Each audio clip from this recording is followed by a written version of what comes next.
Section 4. You will hear a lecture's introduction to Insect Biology 101. First, you have some time to look at questions 31 to 40.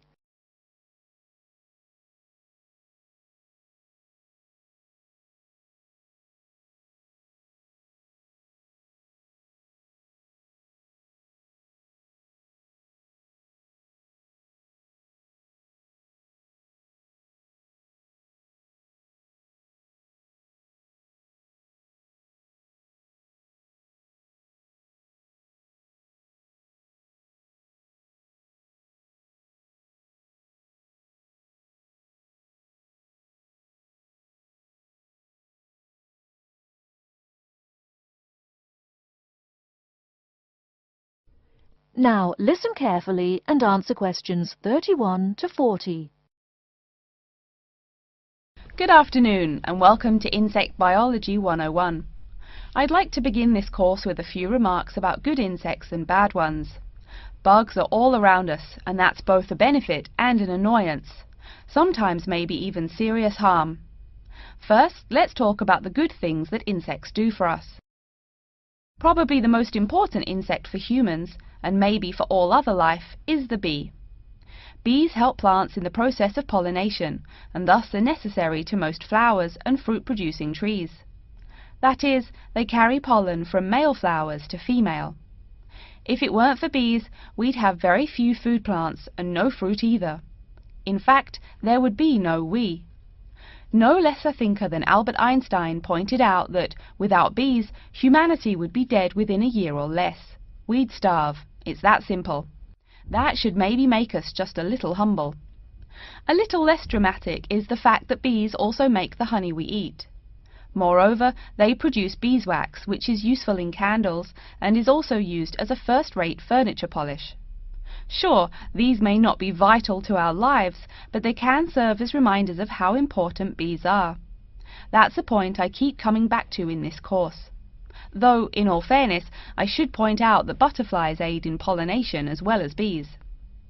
Now, here in Michigan, what's the worst part of summer? Yep, that's right, mosquitoes. But I'm talking about helpful insects, right? So let's look at the dragonfly first.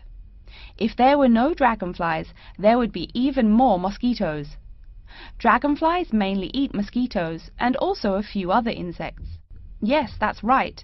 They don't just fly around, and they also help to eliminate harmful insects. So the next time you see a dragonfly, don't you dare kill it. Now, let's talk a little about those harmful insects. Take the mosquitoes I just mentioned as an example.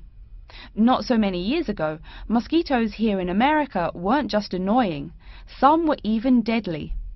They carried malaria and yellow fever. My own ancestor, the Confederate General John Bell Hood, lived through the worst battles of Civil War, only to die at age 38 from yellow fever. A pest, not a bullet. Well, besides the mosquitoes, in summer there is also a kind of insect that never seems tired. Right, that is the fly.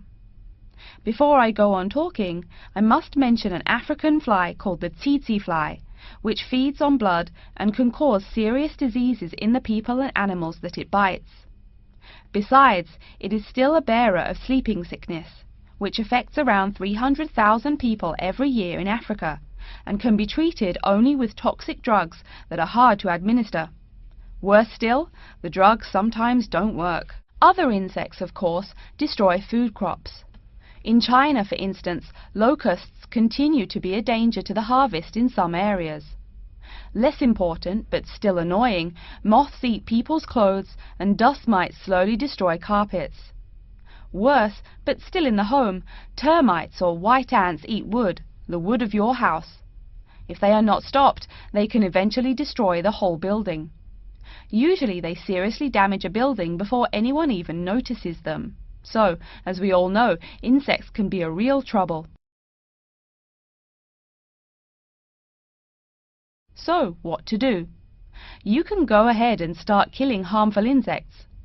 In the early decades after the Communist Revolution in China, Chairman Mao encouraged the people to swat every fly they could see. Slogans on the walls of buildings called them little capitalists.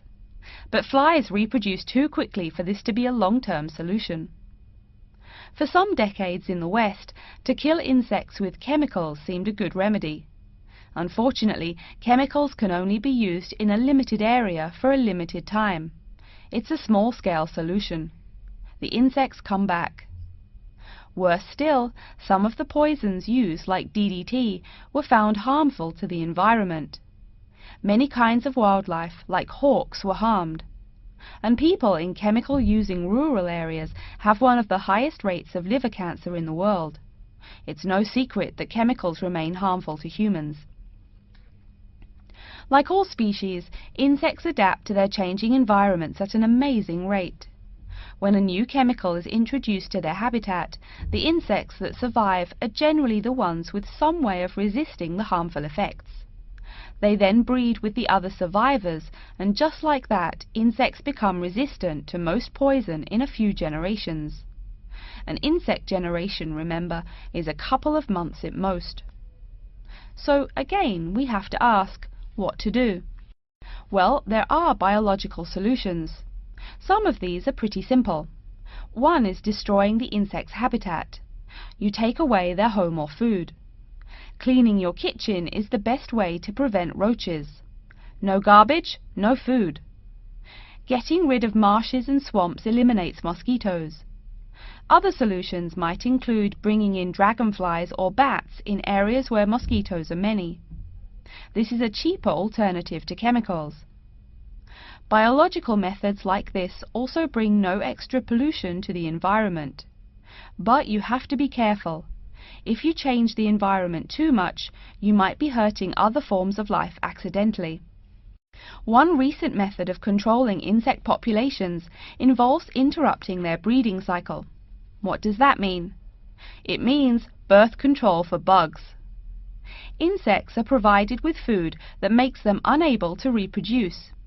Since they can't have babies, the population disappears, or nearly so. And since no young are born, resistance is not a problem, with no young insects developing increased resistance. Interrupt the life cycle, eliminate the bug. It's clear that we must have an understanding of the life cycle of the insect. At least, that's the plan. We'll go into more detail as the course goes along. Now, I will stop here to see whether you have any questions or not. That is the end of section 4. You now have half a minute to check your answers.